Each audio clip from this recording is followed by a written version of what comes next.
Lorsqu'on dit par exemple les adjectifs démonstratifs et les adjectifs qualificatifs, on a l'impression que c'est la même famille, mais en réalité, c'est deux notions très différentes. Est-ce que tu aimerais connaître aujourd'hui la différence entre les deux? Reste jusqu'à la fin de la vidéo pour en savoir plus.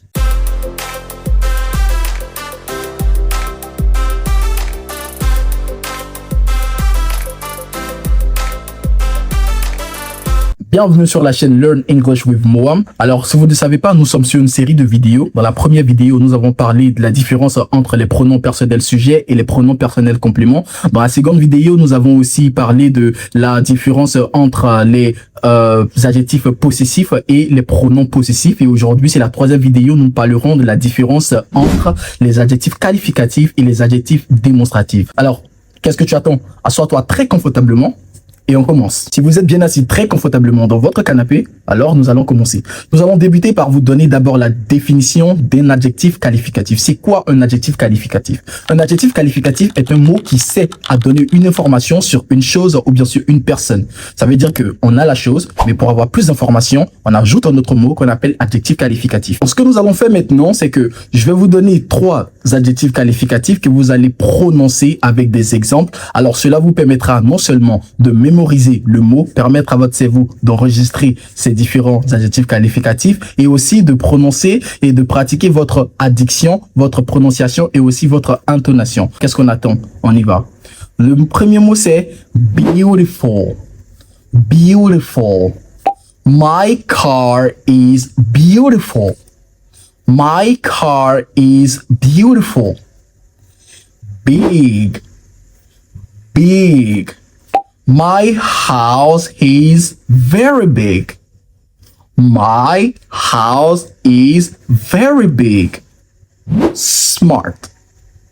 Smart. I am a smart student. I am a smart student. Pour faire tout court, ici, beautiful, big et smart sont en train de donner des informations sur des personnes et sur des choses. Alors, ils sont en train de dire que une voiture est belle, une maison est très grande et je suis un élève intelligent. Pour simplement reconnaître les adjectifs qualificatifs, la question que vous devez vous poser, c'est de savoir, est-ce que je décris quelque chose? Est-ce que j'apporte plus d'informations? Si la réponse est oui, alors nous sommes dans le cas des adjectifs qualificatifs. Et si c'est non, ça ne l'est pas. Maintenant, nous allons passer à la deuxième partie de notre vidéo. Nous allons vous définir les adjectifs démonstratifs. Ici, les adjectifs démonstratifs ne servent pas à décrire. Ils servent simplement à montrer ou à désigner une personne ou bien quelque chose. Concernant les adjectifs qualificatifs, nous n'avons pas de nombre limité. Nous avons une multitude d'adjectifs qualificatifs. Au passage, je vous ai préparé une liste de 50 adjectifs qualificatifs les plus utilisés. Vous trouverez le lien dans la description. Mais pour les adjectifs démonstratifs, nous avons que 4 qui sont this, that, these et those. Alors, vous allez répéter après moi. This, that, these et those. Alors, this, c'est le singulier et these, c'est le pluriel de this. That, c'est le singulier et those, c'est le pluriel de that. Maintenant, ici, je vais vous montrer quand est-ce qu'il faut utiliser this, that, these et those. Eh bien, on utilise généralement this lorsque l'objet se trouve proche de nous et qu'on peut désigner avec le doigt. Je prends un exemple avec ça. En anglais, c'est pillow. Donc, quand je dis this is a pillow, c'est pour dire simplement ceci est un coussin. This is a pillow. Maintenant, qu'en est-il lorsqu'on a deux coussins? Lorsqu'on a deux coussins et qu'on peut les désigner, puisqu'ils sont nombreux, on ne va plus utiliser this, parce que this, c'est le singulier. On va ici utiliser these. So, these are two pillows, et pas this is two pillows. Quand c'est un, on dit this is a pillow.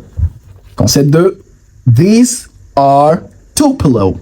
Et maintenant, lorsque les objets sont très éloignés, ou bien nous sommes en train de parler de quelque chose imaginé, par exemple la voiture que j'ai vue hier, donc cette voiture que j'ai vue hier, ou bien le coussin, mais le coussin qui est éloigné, donc on ne peut pas le pointer du doigt. Donc on va dire that pillow, parce qu'on ne peut pas pointer le coussin du doigt. On va se dire que le coussin il est très loin, ok? Donc that is a pillow. Donc ceci est un coussin, mais on ne peut pas le toucher. Et lorsqu'on a deux coussins, on va dire those are two pillows. Parce qu'on ne peut pas les toucher, parce qu'ils sont très éloignés de nous.